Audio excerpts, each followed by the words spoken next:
Hello, and welcome back to the Happy Healthy Human podcast. I'm Coach Kara. And I'm Coach Lauren. So on this podcast, we talk about the 5 factors of health: movement, nutrition. We talk about connection, mindset, rest, and recovery. What are we going to talk about today, Kara? Oh, today we are talking about body image as a woman specifically. So we are actually coming straight out of our women's event at Reason Fitness, where it was amazing. It was so fun. We celebrated International Women's Day at the gym, 2nd annual. Yeah, we had 44 women come from outside and inside the community, and it was a really good time. It was hilarious to get 44 people into our gym. We had to make like lines. And teaching everyone to row. Oh my gosh, it was a little wild. It kind of felt like, I don't know if you taught like any camps when you were younger, but like I would teach like cheer camp sometimes. Yes, and there'd be like 60 kids and you're trying, okay, they're not kids. They were not children at this event. They were grown women, but it was kind of like reminiscent of that, like trying to make lines and windows and make enough room for the warm up. It was hilarious. We were standing on boxes and like yelling. I felt like I had to really like use my authoritative voice, but it was really fun. And people brought like sisters, someone brought like their aunt, someone brought their daughter. There was just so many different women, all ages, that were there on Saturday. It was really sweet. It was so fun. I hope that we can do more like that throughout the year, not just for Women's Day. So we'll look forward to like Mother's Day and things like that. It was a great little turnout. And shout out to Hop Cafe. They provided coffee for us, which was awesome.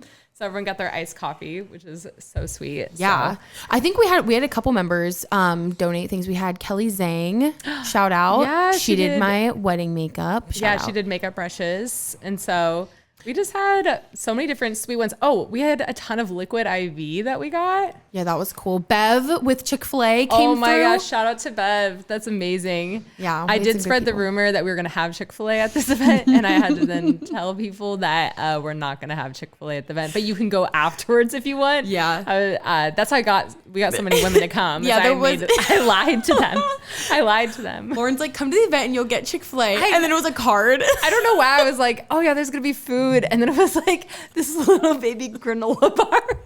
A little baby going on. Thankfully, you all sent an email ahead of time, and I tried to like debunk everything. I was like, hey, there will be like kind of refreshments. Lies were told, but because of it, we had 44 fun women show up. It was so fun, and it was like a good time. My favorite was getting to see women hang off of the rig, like work on gymnastics movements. So it was like people just jumping up and doing their knee raises or toes to bar. I was like, oh, this is fun. It was so I know cool. Not everyone gets to do that if they're not here. Yeah.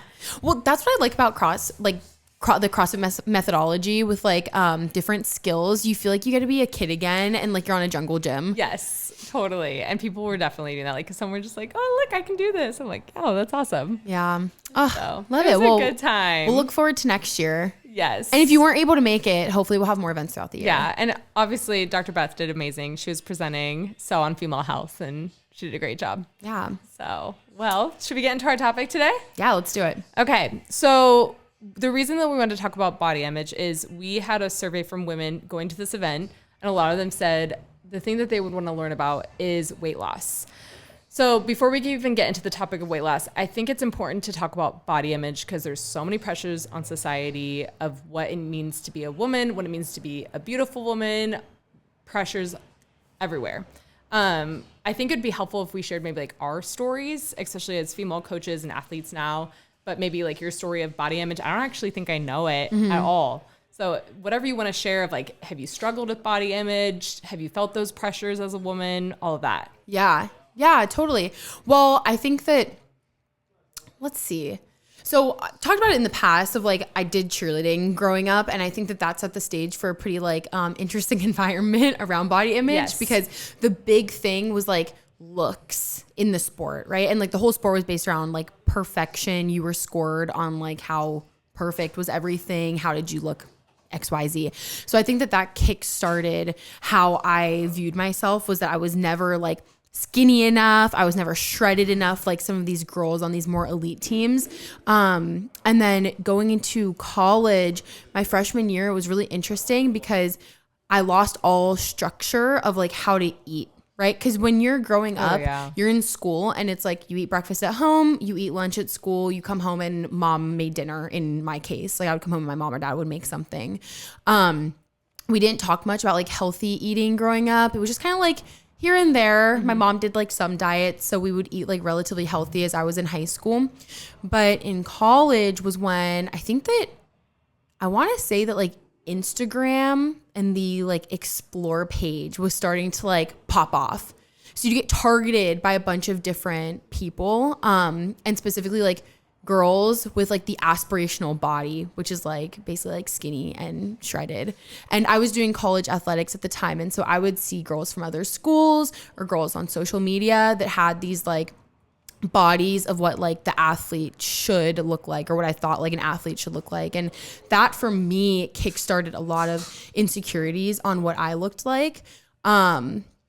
I think it was probably like a halfway through my first semester of freshman year that I did start having a little bit of like, I was never like diagnosed with disordered eating, but I would like go all in on restricting calories throughout the week. So it's like Monday through Friday, I would have control over what I was consuming, which was, to be honest, just like not very much. And then when the weekend would roll around is when like the binging would start. And throughout college, it was basically like when I was in school, this would come up. When the summer came, I would get back on track of eating normal because I was living with my family again. I go back to school. Yep. Calorie deficit, binge eating on the weekend. And it caused me to have this really like toxic relationship with food and how much to consume, especially as an athlete. Yeah. Yeah. And then is there anything with like specifically like your body? It sounds like there's food. Was that really connected with how you saw yourself as well? Or is there like a total disconnection? Yeah, no, it all had to do with my body, right? Like the goal was, okay, can I see abs on myself? Because the girls at these other colleges looked a certain way, or these girls I would see on social media looked a certain way. And at a certain extent too, it's like when you're in college, I feel like all you think about is like, how do I look to guys when it comes to dating, and what do you look like on the weekends and all that kind of thing. And so it became this really obsessive nature to want to look a certain way. And the only way I knew how to do that was like, oh, you just don't eat. Yeah. Because that's how you lose weight. That's like what they kind of say. You're like, just be in a calorie deficit and you'll look great. Yeah. It's just crazy. And it just basically was like this all-consuming thing of like looking at myself and dissecting every part of my body. Okay, is what I'm, eating or not eating helping me look this specific way? I have to say I also did have roommates that like kind of encouraged it, where we would encourage each other of like, oh, we should go run tonight. We should go eat like this. We should do this during the day. And for living in a home like that, where like all you knew was like, we need to do these things to look a certain way, was like so bad for me. And then always like, doom scrolling on social media and seeing these posts of these girls that like looked perfect, it made me really fall into a bad habit of like, oh, I should look like that, right? And so really it all came down to body image, and that's why like the food played such a big role into it. And it can be all consuming, and I feel like I can relate to you definitely in different ways. I had a key moment when I was little where I think I was like in 4th, 5th grade, it started to creep in. And fourth grade. That's crazy. So yeah, I was on the bus with a friend of mine, and we're sitting next to each other, and she goes, "You're so fat, you take up the entire seat." And oh my God, she was smaller than me. Yeah. But I was not a big kid. I was like a gymnast. Like I was completely lean, but that somehow stuck to my mind. I was like, oh, I'm fat. That's why she's smaller than me, which really we're just kids, So that started to just like, I had just different insecurities. So I remember trying to lose weight by 6th grade, like, which is crazy how little. And I would we had magazines at the time, which is funny now we have social media. I would take this, I'm dating myself. Ish and I are the same age about, so we're both old people. Yeah, they're old. I'm just kidding. You guys are so young. I heard 30s is the new 20s. It's the master's level. That's what I know. Okay, back into my childhood trauma now that I'm a master. So I just remember like being obsessed. Like I was getting into cheerleading and tumbling as well. And I was just like, oh, I need to be thin so I can, be able to be liked by guys and be approved by girls. I want girls to want to be me, and I want guys to like me. And so I knew it was my body that would like get that power in a sense. And so that's where I just became like obsessed with body image, whatever. And it was interesting, no matter how thin I got or to a certain like image, because I remember people like being like, oh, how are you so thin or whatever. I totally did like that Special K diet, or like I was not eating any calories at all, dieting in middle school, which is so sad and so crazy. And but I just remember never being satisfied. Like it was like almost like an unquenchable thirst of I'm never good enough. There's always more. Or even if I had tamed that body, I was always like, oh, I could become thinner. And so I would say I definitely had different eating disorders throughout my high school years, and even just more negative like ways of disordered eating with my food, as well as like the way I saw myself even into college. And it just became more just like insecure. I was just really insecure. I did not like how I looked. And so I wore a lot of like baggier clothes the older I got, because I was just like, I don't like my body. Like, I don't like my stomach. I don't like how this looks. So I didn't even like looking at myself in pictures or looking in the mirror. So it was very negative. And I remember just comparing myself to people, but it's not like I had any mentors guiding me. It was just kind of like, okay, I'm going to like try this weight loss fad. I'm going to try running a ton, and kind of doing the same things and not realizing like, oh, there's like ways that you can become confident in your body. I think also I didn't have any women around me talking positively about their bodies. Everyone just talked negative or didn't talk at all. It was like silent almost. Like you kind of like, you're like, oh, you know, they seem like really fit, but you didn't like, I never asked them like, how do you get fit or how do you feel confident in your body? I just was like, oh, women just are insecure. And I always had like a fear that I was going to let myself go physically, because I'd see women be like, oh, well, I've had kids now, so I'm just done taking care of myself. And I was like, oh my gosh, like, you know, I didn't have any narratives of like, oh, you can actually get healthier the older you get, or you can actually feel good in your body or good in your skin. I didn't know any of that. And so it was just kind of tormenting at times. I was just like, I did not have a good relationship with my body for many years. I think also with our like mom's generation, it was very much like, I'm trying to remember what, like South Beach diet. And oh, my mom was always on a diet. Yeah, there was always something new for women to hop on. And the reason they were doing it was because they didn't feel like they were like the perfect looking housewife, or they didn't look like their neighbor, or they didn't look how like a woman should look, which at the time was like that like cocaine skinny, right? Like literally people that have like the thinnest bodies, and then I heard it's called lollipop body. That's like what now is like the new trend of what to look like. Like you're so skinny that your head looks like the top of a lollipop. I'm like, oh, we're back to toxic so toxic body weight. Yeah. But I feel like a lot of women that I talk to these days, like their main influence was their mom, because it was during the 90s when crash diets were so popular. It was like low carb, just eat as little as you can, eat a grapefruit when you're hungry, right? Yeah. So it's really interesting to see how like the narrative has shifted over time. But I really do think it comes from like the older generation is shaping how the younger generation views themselves. Yeah. And I mean, also, though, we see the other thing of social media is we've got the Kim Kardashian look, I call it. Yeah. Is like everywhere now I'm like, oh my gosh, they have a boob job, they have their butt done. And there's like even that pressure too of it's also irregular, like to have the biggest chest or the biggest butt, you know, or the smallest waist. Like these things I'm like, why are these like the beauty standards instead of like people just being healthy within their skin? Yeah. So there's so many different pressures, and you can go so many different ways of how you want to.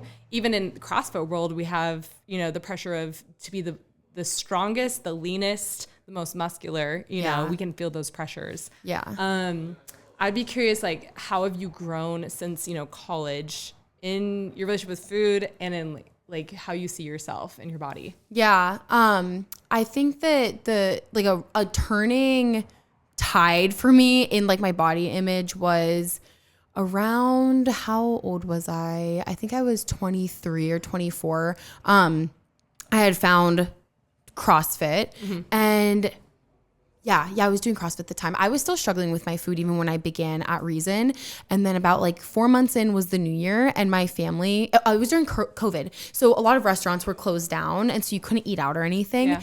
And my family, there were 4 of us living together. We decided that we were going to do Whole30 for the month of January. Are you familiar with Whole30? I feel like it was huge. Everyone it's like a paleo diet, basically. I've tried Whole30, but never succeeded. Yeah. And I know that for some people, Whole30 can actually make their way they look at food more negative. Yeah. For me, it was actually a really, really positive experience, because what the Whole30 diet pushed was you can eat as much as you want during the day, but you're going to eat whole foods.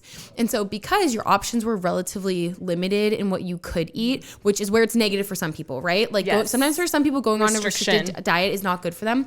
For me, it actually made me realize like, oh, I can eat a really, really big volume of food if it's good, lean, whole food, right? Mm-hmm. And so I was eating these meals throughout the day. I was snacking on dried fruit, snacking on nuts, things like that.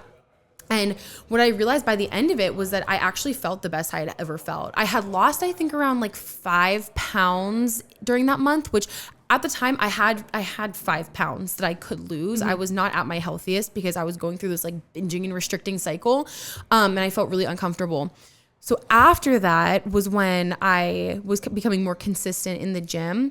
And so I was now looking at these girls that did CrossFit who were really strong and really just like beautiful looking. Like they had these nice muscles. They weren't pushing like be as skinny as you can. It was like be as strong as you can. And that with Whole30 and learning like, oh, I can eat 3 meals a day and it's not going to kill me. Yes. Right. I can actually lose weight when I eat more food and you work out more and I felt really, really good. And so that was a big turning tide for me. And then it was just a couple months later that I decided to start more like training a little bit more competitively for CrossFit. And now I'm at where I am today, where I'm very comfortable and confident in like the amount of food I eat and teaching other people like, hey, sometimes to lose weight, you literally need to eat just a little bit more and choose the right foods to help you feel really, really good and be happy with what your body looks like. Yeah, that's so good. And it's so good to be at peace with your body. It's like the best feeling. Yeah. So. Well, what was your journey to overcoming that? Yeah. I mean, I feel like I'm still, so much has changed for the positive. I would say something that helped me is, I think it was my early 20s, is I started to think about this idea of like, okay, would I say the things I'm saying to myself to my friends and family? And I just realized I would never degrade my friends and family's bodies the way that I am to myself. And I started to challenge my thoughts. Like I was like, oh, I would not tell my friends they're fat. Like I would not say that they suck or that they're not beautiful. Like I was like, oh, I think every person's so beautiful in their own way and how they carry themselves. And I'm not like picking apart people's belly fat and arm fat or whatever, but I was doing that to me. Yeah. So how long ago was that? That was my early 20s. So I would say like age 4th grade, that's what, 8 to like lower 20s. Wow. Long time. Yeah. Yeah. A long time of negative mindset. So I started to just challenge those thoughts and be like, I actually need to choose. This is the only body I get. So I'm going to have to choose like what I'm going to do with it. And so I actually started choosing, sounds funny, but like to build a relationship with myself where I was like, I'm going to speak kindly to myself because my body is able to do a lot that is amazing. Like it's able to run, it's able to work out. It will, to be kind to people. So I started to challenge that. And then I would say what really kind of kicked in the butt was being consistent with CrossFit. So I think that was about 3-4 years ago when I was like, okay, I'm going to go all in with CrossFit, is right after COVID. And so building like a relationship with my body. And I think a couple years ago, I started consistently doing CrossFit like 4 to 5 times a week. And for some reason that just like really kicked all this negative self-talk of myself because I started to feel really confident in my body. I think it was like lifting, being in the gym, just feeling like, oh, I'm able to do so much. I just felt like a powerful woman and I felt strong. And I think that strength in my body, I started to feel like, okay, I don't need to be insecure. Like I can like who I am.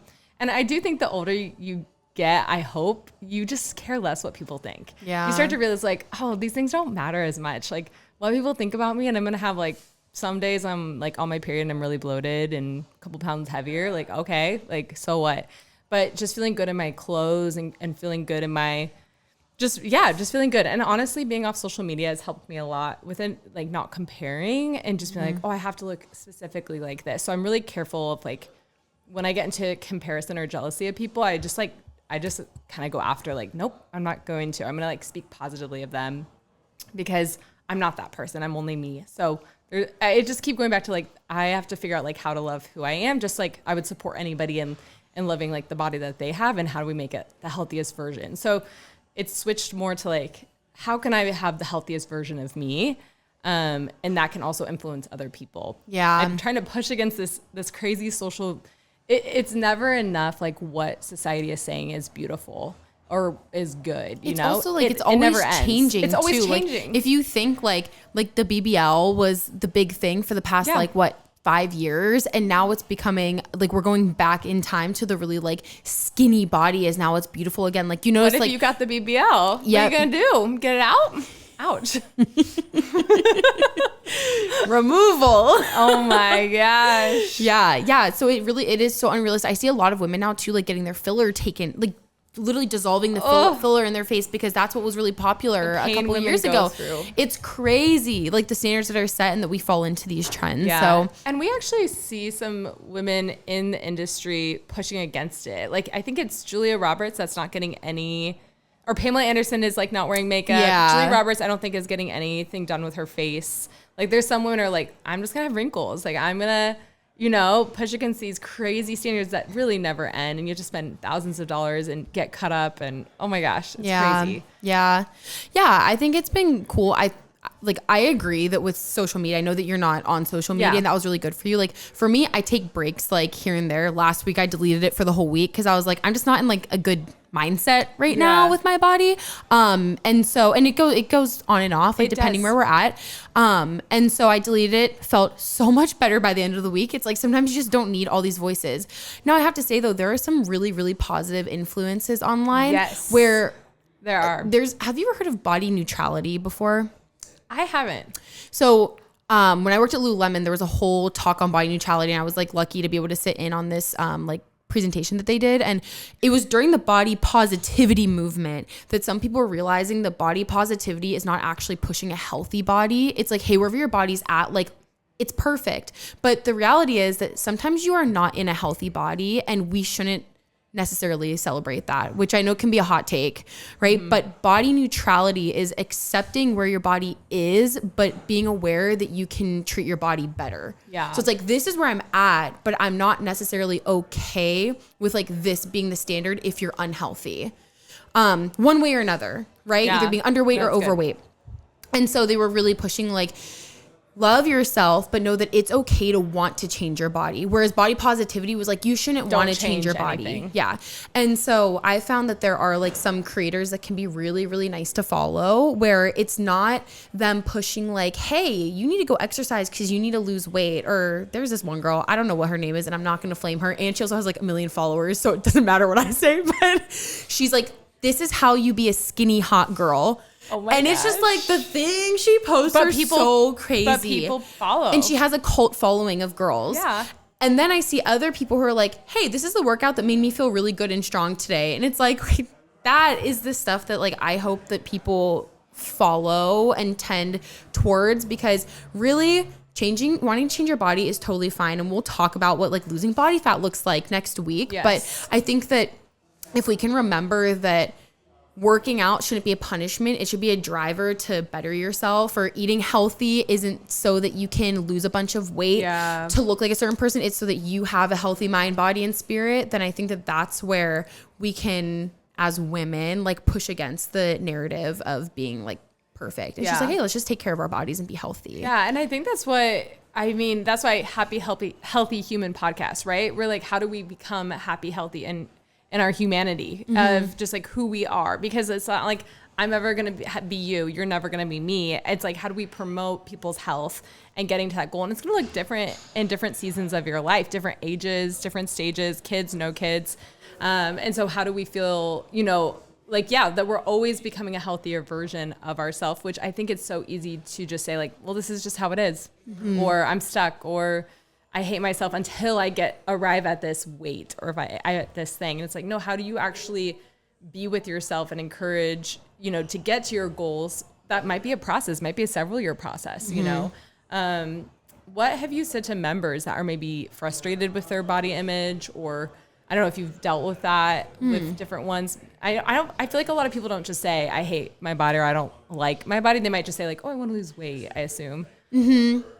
Yeah, I think that for people that come in where there are some people that come in and what might actually benefit them is like putting on muscle mass, for example, versus losing more body fat, but their goal is body fat. It's really just like digging in on like why losing fat is important to them. And that's typically where we start digging up like, oh, it's because I want to look like this girl. And they'll like flip around a picture of someone. And then the talk turns into like, well, why do you want to look like this person? Like, is it realistic for you to look like this person? No, like it's not like you're a different person. You have a completely different genetic makeup from them. Right. So a lot of times it's more of like understanding their goal on like a much deeper level can sometimes make us coach to client realize that maybe what's actually important isn't what you thought it was. Yeah. Yes. And sometimes it's really easy to have someone's mindset change in that way. And sometimes it's really hard. And the whole, 3 months, 6 months, 9 months that you're working with that person is just trying to flip the narrative on why they want a certain outcome. And ultimately, if someone really, really wants to look like that, then we can work on it together and try to figure it out. But yeah, I think that my overall goal is just that we can have like the healthiest members as possible and making sure that our dreams and aspirations when we join the gym like actually make sense for what will get them to be like the healthiest version of themselves. Yeah, no, that's so good, Carrie. I feel like you said that spot on. And I think that's honestly, I feel like we've created that culture of like people going after their own health and not just like a competitive comparison type of culture. We're just like, how do we lift you up to become the best version of yourself? I mean, that's, I think, the goal, right? Yeah. So, yeah. But anything else that we should share for today that you feel like it's helpful? I don't think so. I mean, I think the most important thing is just I feel like we end every episode of like, be clear in what you want. No, I think it's actually, I think you have like literally, I think it's true. If you like, why am I dieting like this? Or why am I trying to get to this certain way? Or why am I trying to gain? It's like, know why you're doing it. Yeah. And get to the real reason. Yeah. And we should always hope that it's for yourself and not for anyone else or a reason in vain, because ultimately when you have a really deep understanding of why you're doing something, you're going to be way more successful in the end. Yeah. And I think there's so many different factors of like how you can feel healthy or like confident in yourself. And that could, I don't know, it's just like showing up to the gym, like being in community, getting good sleep, like even getting some of our basic needs met, I think can help you actually feel more revitalized and revived and actually feel good about who you are. Maybe do the Whole30. Who knows? Yeah. Maybe do it. Maybe do if it. it's healthy for you. Yeah, don't do it if not. Well, if anyone wants to slide into our DMs or my DMs or the Happy Healthy Human DMs, because Lauren's not on Instagram, You can come find me here. please do. We'd love to talk to you. I can always loop Lauren into the conversation. So if you have any questions around body image or you need help just processing anything, you can always leave a comment or DM either of not either of us, me, and I'll tell Lauren. But you can find us at the Happy Healthy Human podcast, or my handle is Kara Rose Young. So you can always find us there. Yeah, sounds good. All right. To be continued. Thank you so much for tuning in, guys. This is the Happy Healthy Human podcast. Stay happy, stay healthy.